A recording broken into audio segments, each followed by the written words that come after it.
Arrogance is a fortress we build to protect our insecurities. It looks powerful from the outside, tall, unshakable, and intimidating. But inside, it's empty.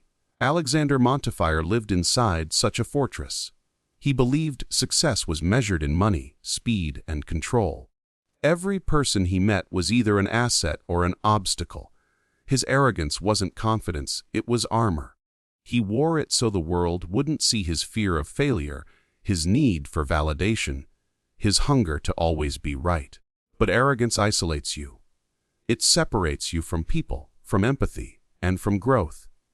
It convinces you that you're above others when, in truth, it only buries you deeper in your own loneliness. That's the tragedy of pride. It blinds you to the very bridges you need to become more. When Alexander's world began to collapse, his father's illness, the company's downfall, the forced marriage, his walls started to crack. For the first time, life didn't bend to his will. The empire he thought was unshakable trembled beneath his arrogance. And that's when humility walked in. Wearing the face of Marina Oliveira, the very woman he had wronged years ago.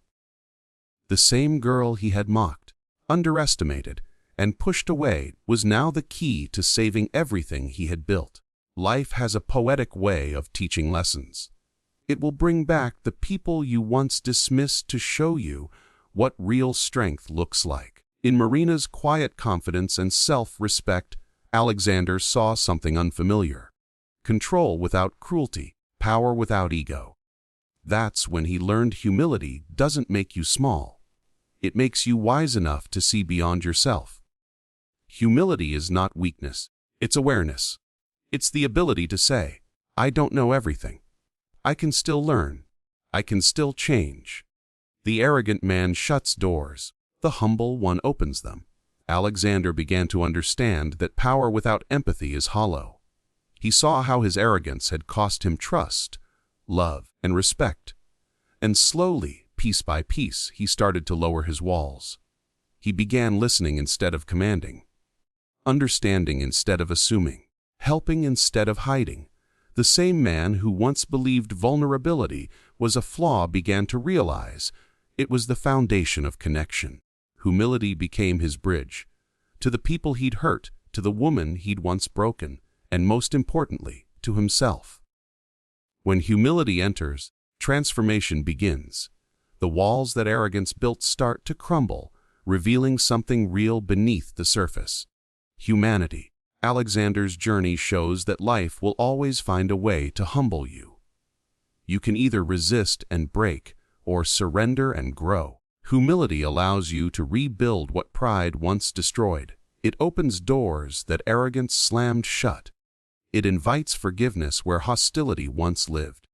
In learning to bow his head, Alexander didn't lose his crown. He earned it. Because true greatness doesn't come from standing above others, it comes from lifting them with you. So remember this, arrogance may get you attention, but humility earns you respect. Pride might make you appear untouchable, but humility makes you unforgettable. The arrogant man lives for himself. The humble man lives for something greater. In a world obsessed with image, humility is rebellion. It is quiet strength, silent confidence, and the courage to admit you're still learning. Alexander's story reminds us that no empire, no success, no relationship survives without humility. Because arrogance builds walls, but humility builds bridges that lead us home. The past is a powerful thing. It's the silent teacher we all try to forget but can never truly escape.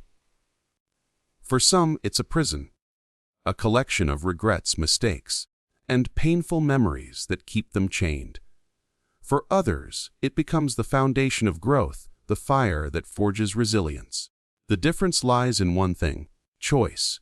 Alexander Montifior and Marina Oliveira both carried their pasts like heavy shadows. One was burdened by guilt, the other by scars.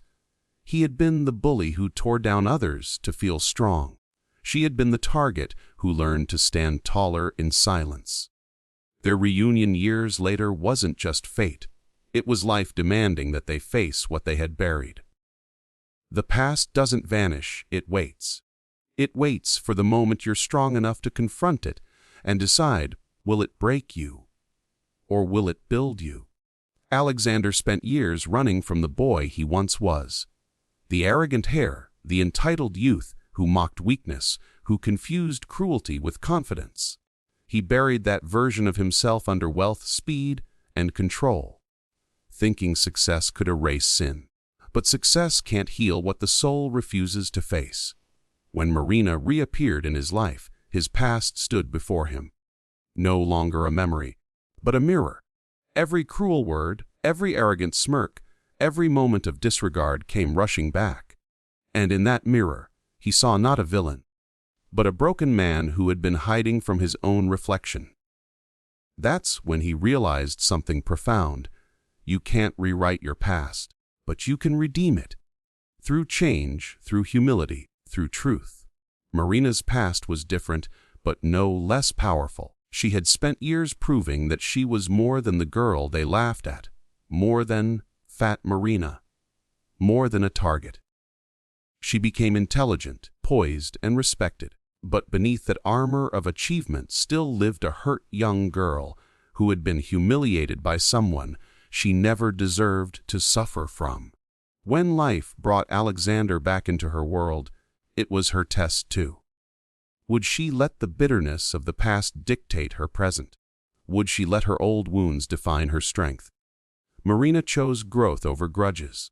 She chose to turn her pain into power, to forgive not because he deserved it, but because she deserved peace. That's the strength of a healed soul. It uses its scars as stepping stones, not shackles. Life will always confront you with echoes of your past. People who wronged you, choices that haunt you, mistakes that shaped you. You can either let them define you or refine you. The past isn't your enemy, it's your training ground. Alexander and Marina's story reminds us that redemption isn't about forgetting. It's about facing. It's about looking your past in the eye and saying, "You no longer control me." Alexander learned that true power comes from accountability, not denial. Marina learned that forgiveness doesn't make you weak, it sets you free. Together, they discovered that the past can be the root of pain or the source of purpose. The choice always is yours. So when your past calls, don't run, answer. Face it, own it, and transform it, because the same pain that once broke you can become the reason you rise higher. The same mistakes that once defined you can become the wisdom that guides others. Alexander and Marina's journey teaches one of life's greatest truths. No one is too broken to rebuild, and no history is too dark to rewrite with light. The past may shape you, but it does not seal your fate.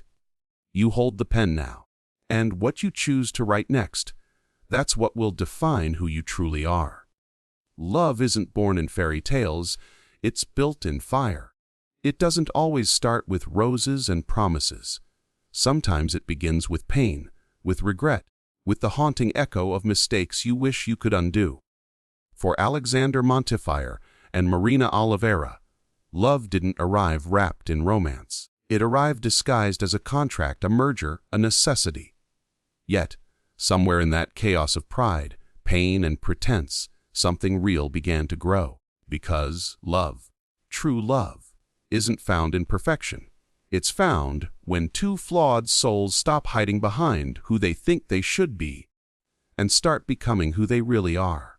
It's forged not in comfort, but in redemption, in the willingness to confront your past, heal your scars, and learn to give without ego. Alexander was the last man anyone would expect to learn love's true meaning. To him, relationships had always been about control, not connection, about image, not intimacy. But when he was forced to marry the very woman he had once humiliated, love became his mirror. Every moment with Marina was a test of who he was becoming versus who he used to be.